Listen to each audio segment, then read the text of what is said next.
Welcome to Risk Roundup. The rapidly evolving digital technological landscape is bringing both an opportunity as well as a challenge for each and every component of a nation, and government is no exception. Like every other component of a nation, that is industries, organizations, academia, and individuals, the promise and expectations of a digital global age is pushing the governments at all levels across nations to deliver public services in a cost effective, efficient, and accessible manner. Building a government, governance model, and framework that is fit for a digital global age requires each nation and its innovators to think beyond political ideology, divide, programmatic lines, and computer code. Innovators across many nations have already begun to experiment with ideas and innovations for better and effective data centric digital governance model. To keep up with the pace of change in ideas, innovation, and technology, each government at all levels global, regional, national, local need to securely architect their governance systems for interoperability at all levels within, between, and across nations' geographical boundaries. A strong need for common standards across nations to produce and promote a governance model that is based on real data and not ideological agenda and wishful thinking, and an openness from conception to commercialization is a need of the digital global age. While the digital government and data centric governance model is a need of the time, it faces its biggest obstacle, politics.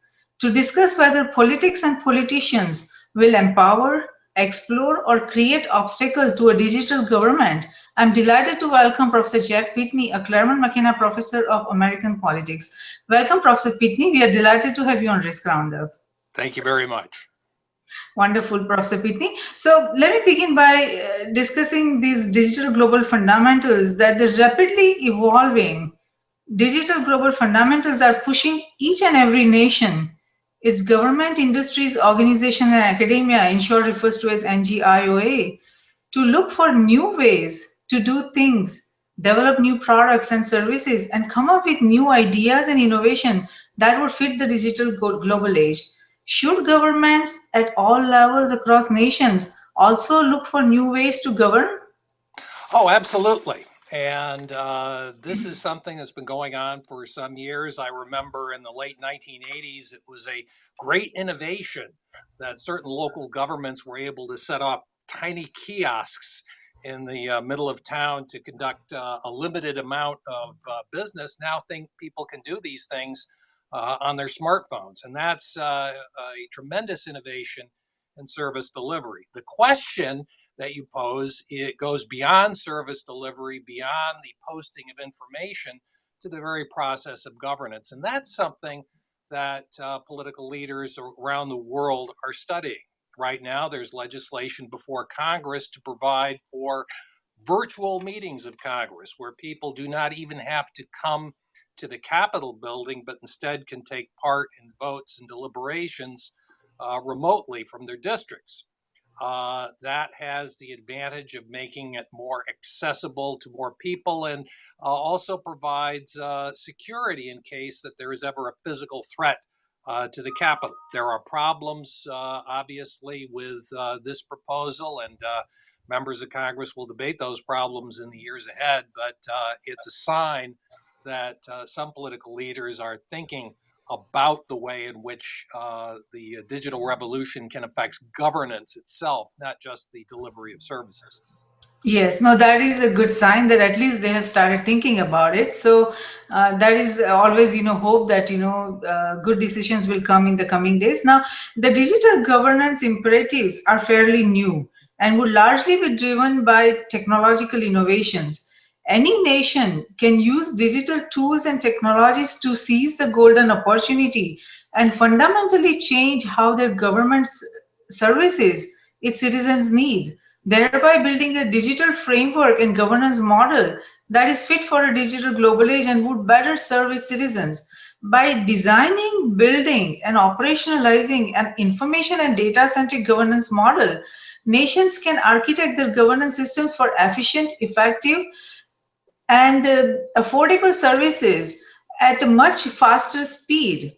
An effective and accessible government providing affordable services to its citizens should be a very welcoming idea to any nation's government or at any level. However, this does not seem to be the case at most levels. As you just said, that they have started thinking about it, but it is still not the mainstream. Only few lawmakers, as we see in United States, they're talking about it, and across many nations you don't see the discussion happening at all. There are few nations that are actually thinking about this very seriously. So what are your thoughts on that? Well, there are a number of obstacles here. First of which is take the issue of transparency. There are a lot of political leaders around the world who really don't like a lot of transparency because they're doing things that they don't want the citizens to know about. And in the United States, this has been a problem for Republican and Democratic leaders alike. Also, there's familiarity with technology. In many countries, political leaders are of a certain age, and they're really not used to the digital world. One dividing line, I suppose, is the year 1955, the year of Bill Gates and Steve Jobs' birth. Politicians who are older than currently 60 or so are a lot less likely to adopt technology than younger ones. And then there are government workers and other interests who have an incentive not to encourage efficiency. There are people who benefit from a lack of efficiency, and this is true around the world. Yes, that is very true. That is true, across any nation, in all nations. So now the quality of digital services that nations government provide will determine the reputation and trust as a governing institution fit for a digital global age. Now, data-centric government means that governments respond to citizens' need and make it easy to find and share information and accomplish important tasks. It requires holding governments to a high standard of timely data, informative content, simple transactions, and seamless interactions that are easily accessible by the citizens. Now, while the industries are moving at a full speed ahead towards a digital global age, the government seems to be in no rush to fill the gap to its development and evolution in a digital global age. But these also has serious challenges because now the security is no longer a government effort because of the digitalization of pretty much all industries and how we do things, and especially our main systems like financial system and transportation systems and our critical infrastructure. Each and every sector of the nation, like that is our industries, organizations, academia, and government, they all have to be responsible for their own security, especially if you talk about digital security. And now digital security is tied to geosecurity as well as space security. So cyberspace, geospace, and space, they are all interconnected and interdependent and integrated now. So if one component of a nation, that is government, is not well ahead or advanced, or at a place where it should be in the digitalization effort, then that is a challenge and that is a cause of concern. What are your thoughts on that? Oh, absolutely. You see great innovations in the private sector, but government tends to lag, and that tends to be a drag in turn on the private sector. For example, in the private sector, if you want to build a construction project, you need a variety of government approvals. And if government is slow in providing those approvals, then the project will lag. And you see that over and over again in pretty much all countries and all levels of private enterprise.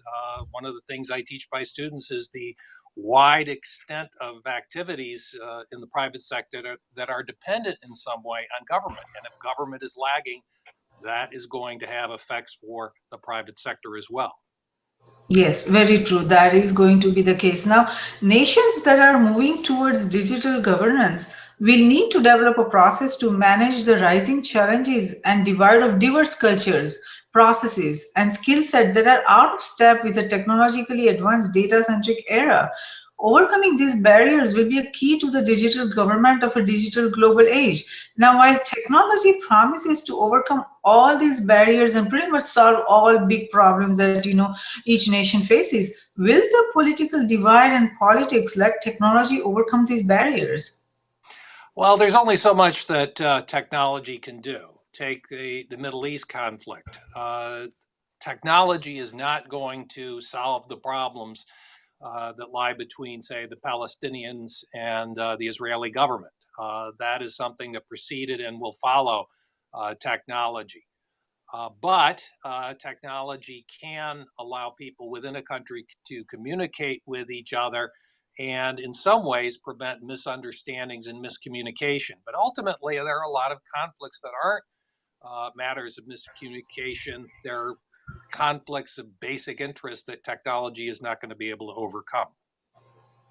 Well, that is partially true, I would say. I mean, when the technology is allowing citizens of each nation to communicate with each other fairly openly, then a lot of this, propaganda that is happening by certain, groups who wants to stay in power and who doesn't allow certain, peace process or other, initiatives to be successful, those will eventually fail. Well, yeah, it's not going to be overnight, but that will, bridge the gap. And I mean, it's not just technology, but what happens is when, in addition to the technology, developing digital systems, developing a simultaneous effort in developing organization frameworks, processes, tools, and technologies that are also very important to to have the technology have a positive impact across nations. And I mean, we have seen that early efforts to put computers in schools failed to result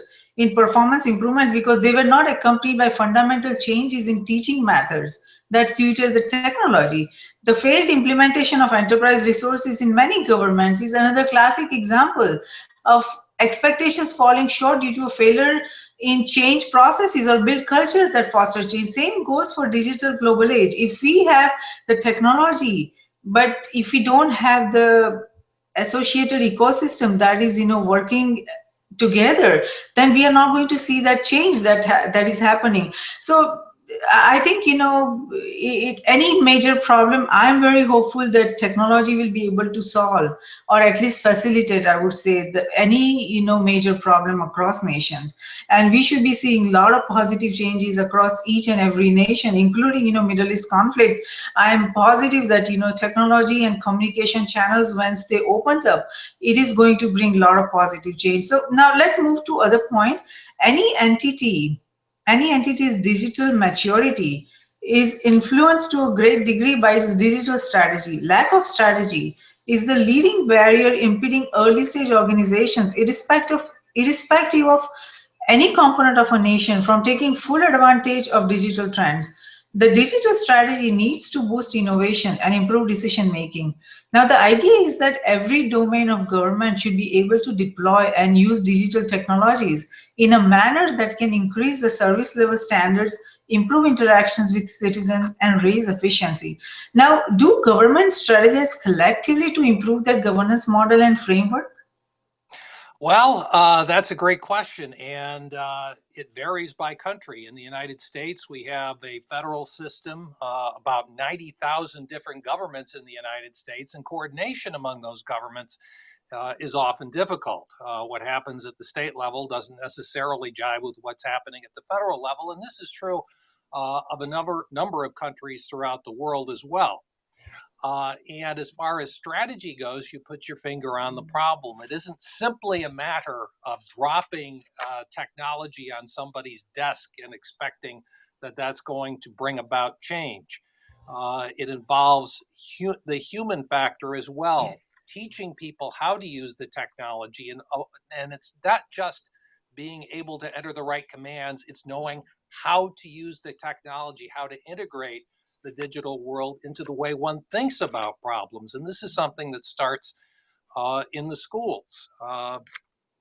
For example, access to technology, of course, is a problem of inequality in the United States and elsewhere, but it's not just access, it's being able to use it correctly. Knowing how to do a search, knowing how to get information, knowing how to evaluate the information. And all of these things are elements that have to go into a true digital strategy. It goes far beyond the hardware.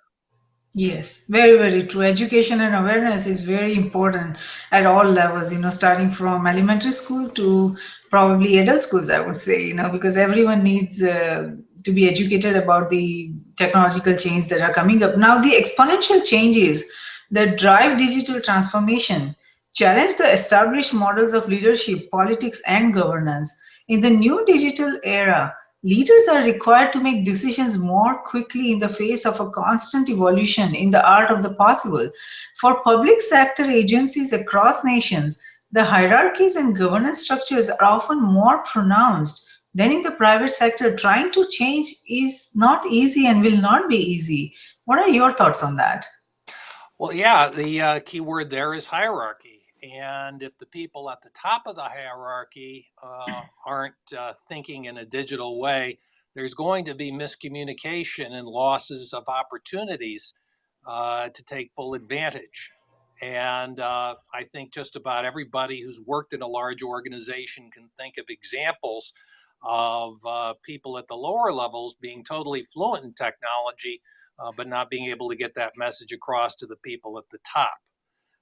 And that is a problem that will eventually get better as the rising generation moves into positions of leadership, but it's always going to be a problem. To put it bluntly, older people are going to be a little more behind the times with technology than younger people. Yeah, that is very true. But at the same time, it is also not necessary that each and every individual is technologically savvy. Like we don't need to learn each and every technology. We Oh, don't yeah. need to understand each and every technology. But we need to have a vision that how can we use this technology or the digital landscape to be able to do things in a different way, and that is necessary. So probably lawmakers and our political leaders, they don't need to be technologically savvy. They just need to have a vision that how can we change the current governance model using this technology and the digitalization processes, information communication technology. How can we do things in a different way? And that vision they could easily have because they have so much experience. They are the best people to expedite this process. They know what things are not working. They know how to make things simpler or how to make it affordable.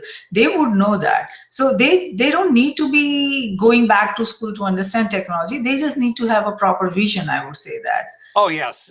It's not necessary to be able to operate every program, but to have a general idea of the potential of technology and what it can and cannot do. Yes. And if leaders are able to do that, we'll be in much better condition. That is very true. Now, it is said that innovation and collaboration thrive in digitally maturing organizations. Now, if digital culture is, it seems that it is weaker in the defense industry, energy industry, and law and justice sectors. It seems these are the sectors that focuses on critical public services where there is very low tolerance for error. Especially you would say that in defense and energy sector because of the critical infrastructure, especially if you look at the energy sector. And defense is a whole another ball game. So these there are reports that they are less willing to experiment and slower to innovate and collaborate using digital technologies, which could be because they have foster risk averse cultures that make innovation and experimentation very hard to achieve. Now, while the hesitance has ground that because these are very sensitive sectors of our nation, and without having a secured energy infrastructure or a defense infrastructure, it would be a lot of problem for a nation. So how without how would the uneven digitalization progress will create complex security challenges? It seems that if these industry sectors don't digitalize and don't keep up with the digital global age, then there would be uneven progress, and that would be a problem. That is a cause of concern. So what are your thoughts on that? Yeah, one problem is competition. Industries that are highly competitive face pressure to innovate. The classic model, of course, here is Amazon. Amazon always has to be on the alert for other retailers coming online, and they are constantly improving their performance and services. The same is not true of the industries that you mentioned. Certainly not true of government. Government doesn't face the same kind of competition as a private industry. So in the past week, for instance, I ordered some items on Amazon. They arrived promptly, just as promised. On the other hand, I was trying to take care of a traffic ticket, and it took a very, very long time. That is true. So that's a good illustration of the difference between the two realms. Yes, very true. No, those are good examples. You are right about that. Now, political leaders trying to drive change always face competing priorities. In particular, many struggle to find a balance between transformation and survival, as most government organizations lack the strategy or will to achieve digital transformation. Now, while strategy forms the bedrock of the transformation process, the lack of political will across the public sector is a cause of concern, as the government will fall behind in the critical digital global age skills, and this itself is a critical security risk. Now, while we all acknowledge that everyone wants to save their jobs and their careers, but this is a matter of nation survival. So what are your thoughts on that? Well, sure. We need leaders who, number one, understand in a general way the current state of technology, but also understand the stakes, particularly when it comes to cybersecurity. They hear stories about hacking and they think, oh, that's a bad thing, but they don't understand the necessity for strategic thinking embedded in all the decisions they make to prevent threats to cybersecurity and to take advantage of all the opportunities that technology presents. And that's an issue of mindset. I think as generational change takes place, we'll get more leaders who understand the challenge. But right now, people who have an interest in this field just have an obligation to speak out, especially when it comes to cybersecurity. We've Yes. had some horror stories of officials high in the United States government who really didn't have this sensitivity, and as a result, we've had enormous problems with security breaches. Yes, very true. I mean, there are times where, even industries, and not only governments, even industry, they do not know, even businesses within any industry, that they have been hacked or there had been cyber, attack on their entity or organization. So, because we still don't have effective tools that would let you know that, okay, you are under attack. And if we don't keep up with the technology, very rapidly changing technological landscape, then it is a problem. And as you said, the mindset, the lack of digital mindset, customer focus, open functionality, and agile development, these are all the things that public sector organizations are facing constant challenges with. And culture, changing that culture is a very challenging aspect, especially if you want to manage the transition to digital global age.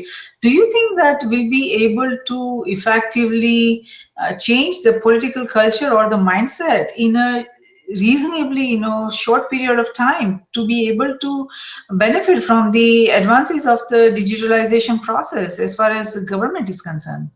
Well, there also has to be some push from the electorate. Ordinary voters need to be Yes. talking about this and thinking about this and say, why aren't you doing a better job in this respect? And we need to have a discussion of that at the presidential level in the United States and at the leadership level in other countries. And it's not necessarily encouraging in the United States, where we have a major presidential candidate who says, all I know is what I see on the internet. That's obviously not somebody who understands how to make selective use and wise use of all the information that's out there and distinguish it from the misinformation. Yes, very true. And I mean, it's very interesting that in the primary process, you just do, it's completely absent. This whole topic of cyberspace or cybersecurity or digitalization is just not there. And that's very interesting because neither of any of the political presidential contender is talking about it. So that's very interesting. Now, digital transformation is more than just technology implementation. It requires seeing old problems and old processes with new eyes. Now, while there are several characteristics that tend to be common to the organizations that get digital, like open functionality, co-creation, a laser focus on users and customers, and an agile way of thinking, there are reports that these characteristics have yet to become ingrained in most government agencies across nations. Now, will the political mindset ever let the digital mindset establish? I mean, we are probably talking the same issue, in several different forms, because this is from every angle you try to see, you see so much, political obstacle that would be there to make anything happen. So, do you think that we would ever be able to have the digital mindset established across, political spectrum at any level? I think so. Of course, I'm afraid it may take a major disaster, a digital equivalent, so to speak, of Pearl Harbor, where people wake up one day and find out their bank accounts have been wiped out. That could happen. And that certainly would get people's attention, but it would be happening too late. I'm hoping that people anticipate those kind of problems and put pressure on political leaders to prevent them from happening in the first place. We'll just have to see how that works out. That is true. I mean, those kind of disasters are happening. Some of them, I mean, we recently saw almost $1 billion hacking, for the Bangladesh bank. And there are a lot of other, places also, this kind of major disasters are happening. Some are not coming to the, information is not shared in a transparent manner because there are a lot of challenges in sharing the information.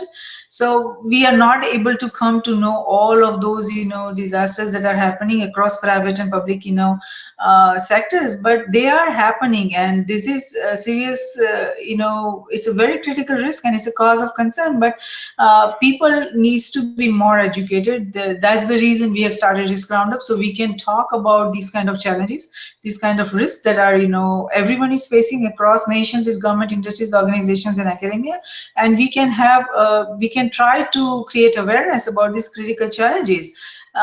Now, to achieve digital transformation, governments need to make the overall process of developing and delivering services more open than it is now. End users will need to be involved from the beginning and throughout the development and deployment journey of any software or any technology, to outline what needs to be achieved with users at each point of development. Now, would embracing the overall idea of doing more agile development than governments are used to is possible, because if we remember how the healthcare initiative, even just to develop the healthcare portal, how many challenges we went through and how many retakes had to, the government had to do to just have a very successful or fairly successful digital portal for the healthcare.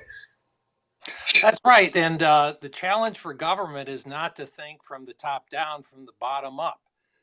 That is, what is the experience of the citizen? What is the experience of the person using this service? You want to get information about healthcare.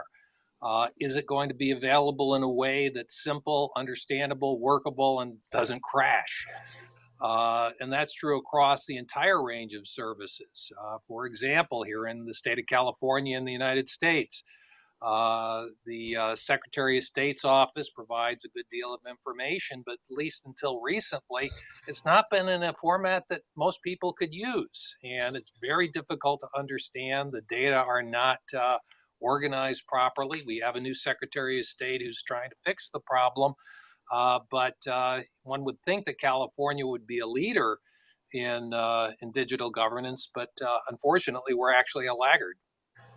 Ah, that's very interesting. Why do you think California is lagging behind in this? Well, we have leadership in Silicon Valley, and Silicon Valley isn't that far geographically from Sacramento, the state capital, but it might as well be 1,000 miles away.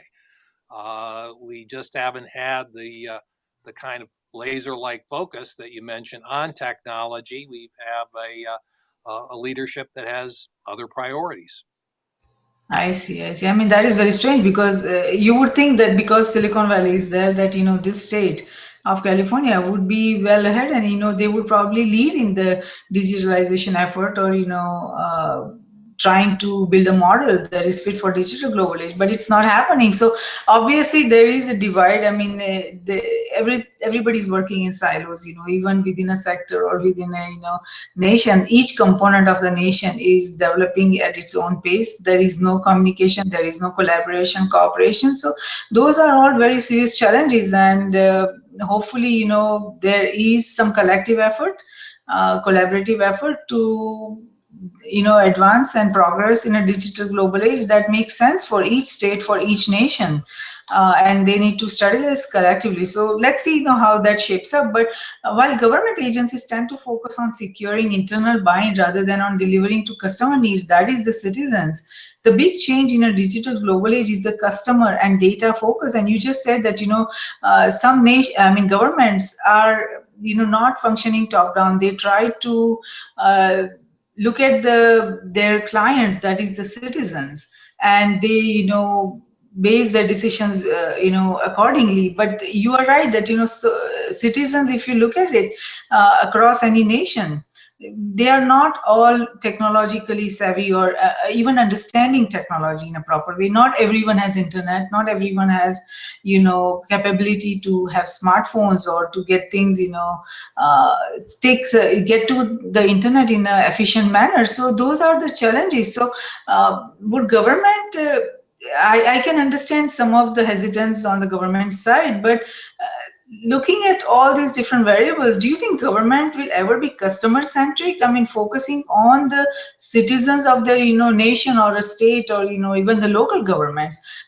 Do you think that they take decisions looking at the customers, that is their citizens? Well, part of it is that there's a difference between the status of customer and the status of citizen. The status of customer is temporary, it's voluntary. One can move from one business to another very easily in many cases.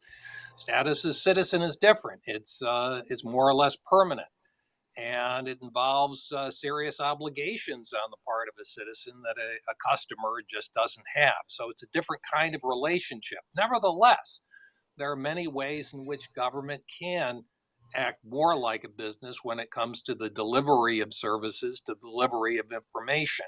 And that really is the challenge. Some of this might be accomplished in certain cases by privatization, by contracting out services to the private sector. Obviously, there are problems with privatization. It's not going to work for every government function.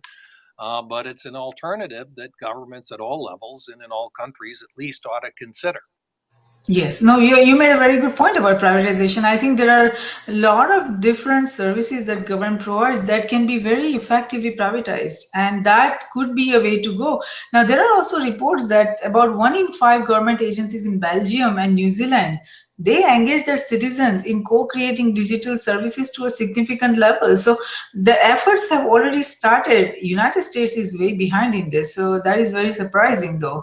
Now, to deliver digital transformation, public sector organizations need to access a robust and innovative technology marketplace, but nations' procurement's capabilities fall well short of what's necessary to make that happen.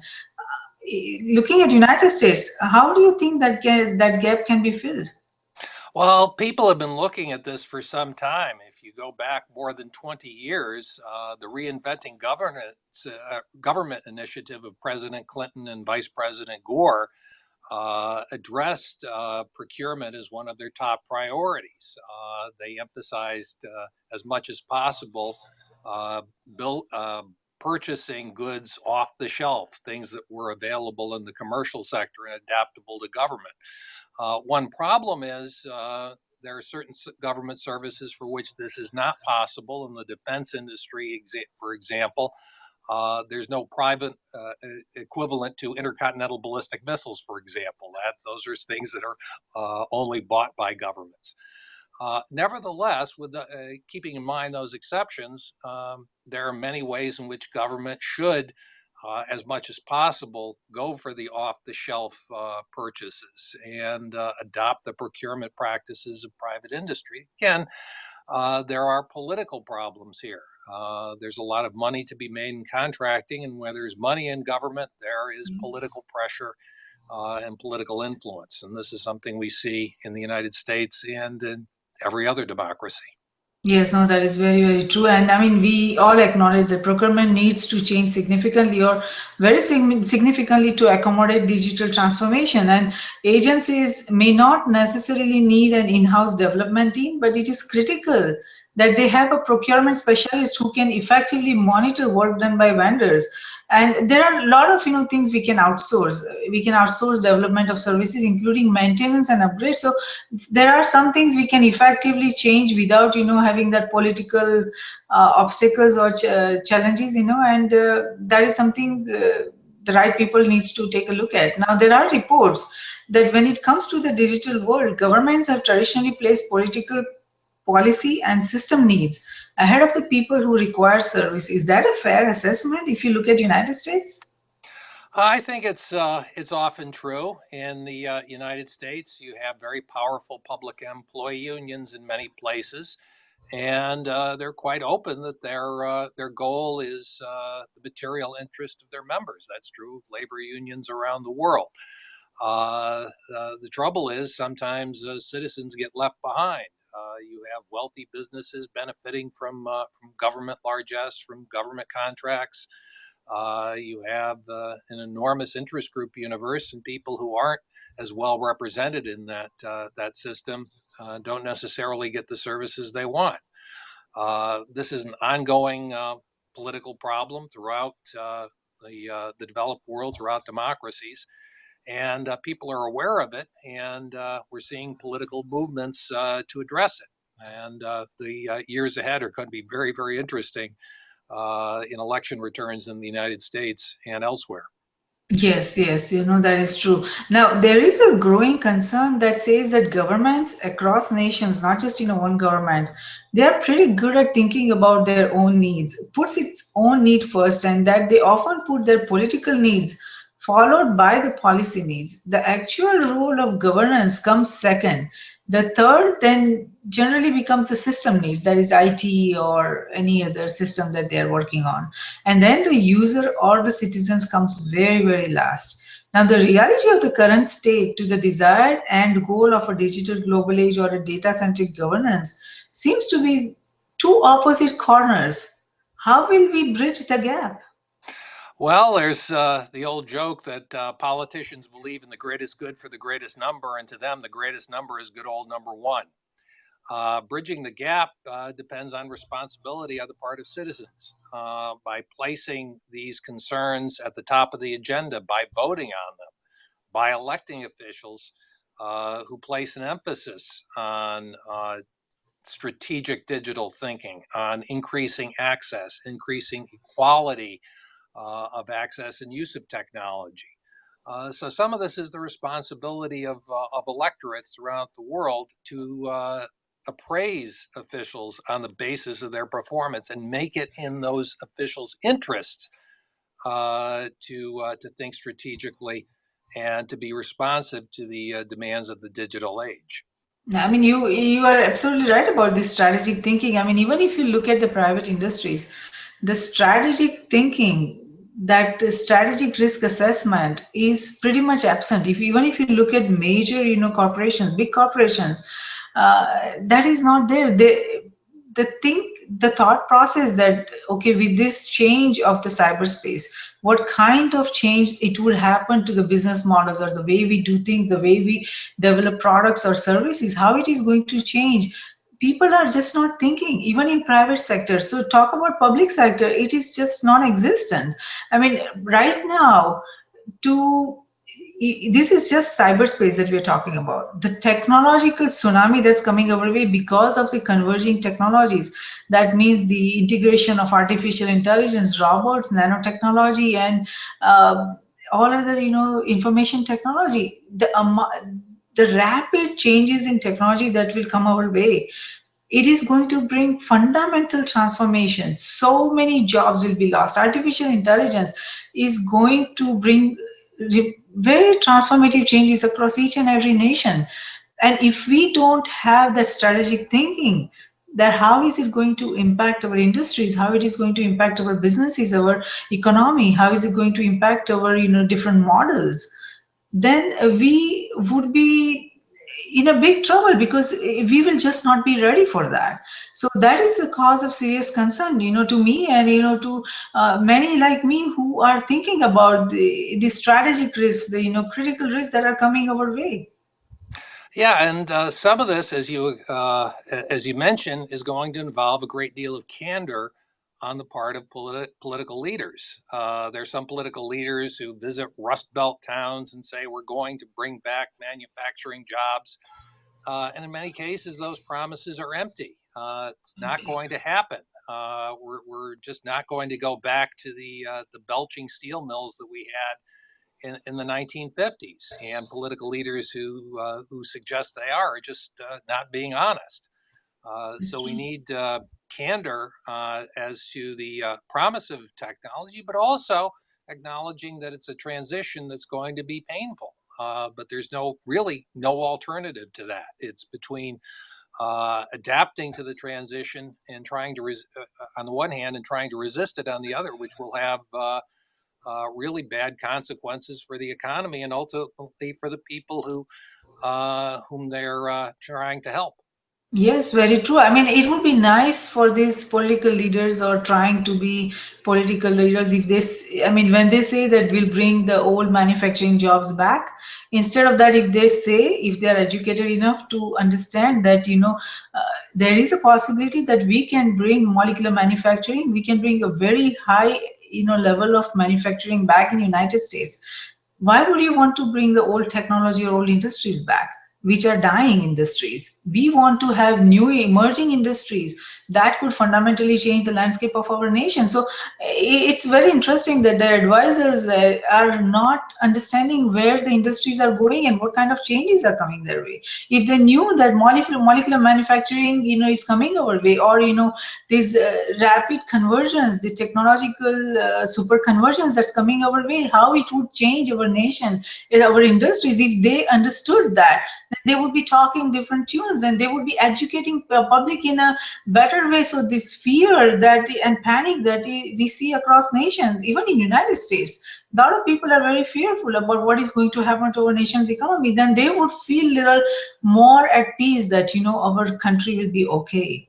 We will have these new industries, emerging industries are shaping up, which would fundamentally change our nation's course, and it would be a positive course. So I wish that those things were there, but they are not there. So that is very unfortunate. Now, there are some people who say that the main disadvantages concerning digital government is the lack of equality in public access to the internet, reliability of information on the web, and hidden agendas of government groups that could influence and bias public opinions. There are many considerations and potential implications of implementing and designing digital government, including disintermediation of the government and its citizens, impact on economic, social, and political factors, vulnerability to cyber attacks and cybersecurity, and disturbances to the status quo in all these areas.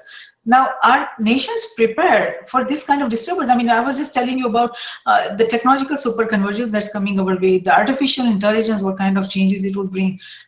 Even private industries are not thinking very serious in that direction, and public agencies are not thinking at all. So if nations, if governments and their agencies are not thinking about the strategic changes that are coming their way, how would they prepare themselves for this kind of disturbance? A lot of it depends on education. And, it's a cliche to say that that's essential to our future, but it's never been more true. People need education not just narrowly in computer technology, but across a wide array of disciplines because, as you say, they're interconnected. People have to have a basic understanding of genetics, a basic understanding of physics, a basic understanding of math and computer science, because all of these developments are converging. And to understand the issues, to understand the decisions that people are going to have to be facing in the years ahead, people need a basic understanding of the underlying science. Yes, very true. They do need that understanding, and unfortunately, even when you look at universities, that is still not there. Universities, if you look at across nations, there are many universities, and you talk to faculty. A lot of them are not even themselves educated enough to understand what kind of changes they would bring. I recently had been on a trip to India to give my talk at several universities, and some of the universities, I was so shocked that the faculties, the deans, they had absolutely no idea of what I was talking about. And that is really a cause of concern. If the faculty, if the educators, if they are not aware of what changes are coming, across their nations or to their nation's way, then how would they prepare the next generation, that is the students, that these changes are coming and you be prepared for that. That's right, and the consequences of these technological changes are far-reaching. Take advances in medical technology. Those advances have the promise of extending longevity, which is wonderful. However, greater longevity brings challenges of its own. In the United States, the Social Security system will have to pay for more years of retirement for more people, and that's going to put strain on the system. And something similar is going to happen in nearly every country in the world. And we have to be able to take a holistic view of these developments to see how they're interrelated. And that, of course, takes better education. Yes, and you made the right point that we do need to take an holistic view. We cannot any longer function in silos. There needs to be a collective effort, and there needs to be that collective view. So hopefully, we reach there someday. Now, opponents of digital government argue that online government services or digital, services or transparency, that government transparency is dubious because it is maintained by the governments themselves. Information can be added or removed from the public eye without even public being aware of that. To this day, very few organizations monitor and provide accountability for these modification or changes online or even offline. Even the government themselves do not always keep track of the information they insert and delete, even in the physical world, that is geospace, or in the cyberspace. What are your thoughts on that? How would we Yeah. ever know? Uh, there needs to be watchdogs, both within the government and the private sector. There are many cases where transparency is lacking, where the information isn't put online in the first place, and sometimes it goes missing, or sometimes it's not arranged in a way that anybody can make sense of it. And so government needs watchdog organizations in the United States. There's the Government Accountability Office, there are inspectors general in the major federal agencies, but we also need very smart people in the private sector who keep an eye on this. To take one small example, there's a website, PolitiWhoops, which tracks the tweets that are deleted by public officials. That's a very small thing and often very humorous, but it's a sign of something that could be done in a more serious way. People Yes. independently keeping track of what government not only is posting, but what government is deleting, and finding a way to make a permanent record of that, even though it's not any longer on a public government website. That would be interesting, wouldn't that? Now, digital government. This is the last question, Professor Pitney. I have taken so much of your time. It's all early morning in California, and you are just starting your day. And I know how busy you are with this primary season going on. And we really appreciate that you agreed to come on Risk Roundup and share your thoughts on something as sensitive as politics and political leaders, because many people are not comfortable talking about politics and the political obstacles that any initiative could face, across nations. So we appreciate that. And digital government allows citizens to interact with computers to achieve objectives at any time and at any location, and eliminates the necessity for physical travel to government agents sitting behind desks and windows to get things done.